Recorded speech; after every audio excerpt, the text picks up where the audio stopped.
There's no reason in the world why I shouldn't hire you according to the paper, according to what the paper says, and according to the way that you answered the questions.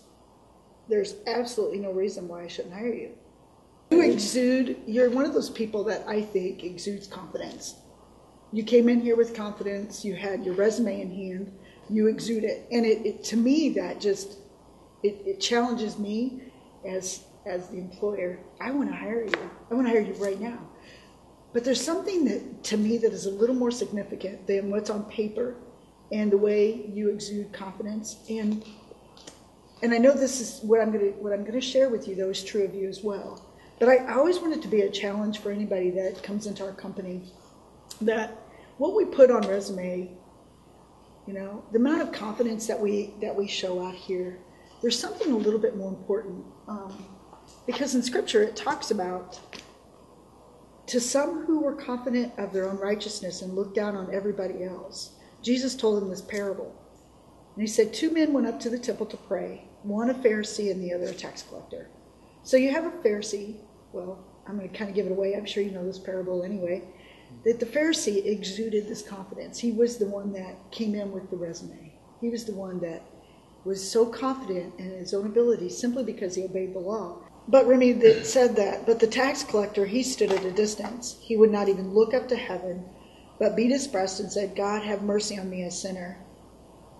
And he said, I tell you that this man, rather than the other one, went home justified before God. For everyone who exalts himself will be humbled, and he who humbles himself will be exalted. And you walked in here with confidence, yes, but I could tell that your confidence was coming from God. I could tell that you were a humble man.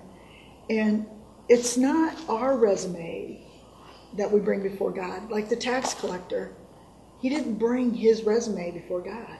He brought his brokenness. He didn't feel worthy enough even to look up to heaven.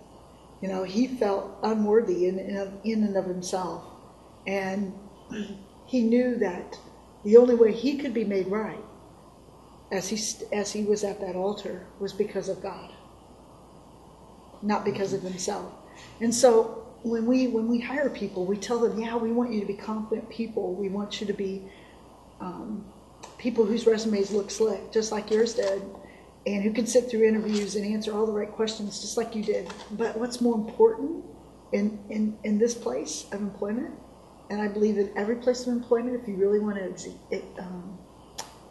exceed, is to not look at your own righteousness, but let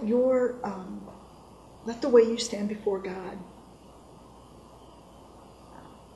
stand before Him with His resume. Does that make sense to you? So, do you have any questions for me? No questions, but thoughts from the scripture that you read.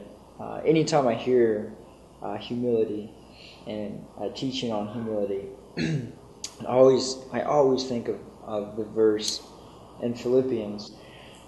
He says in chapter 2, he's like, hey guys, don't do anything out of rivalry or conceit, but with great humility,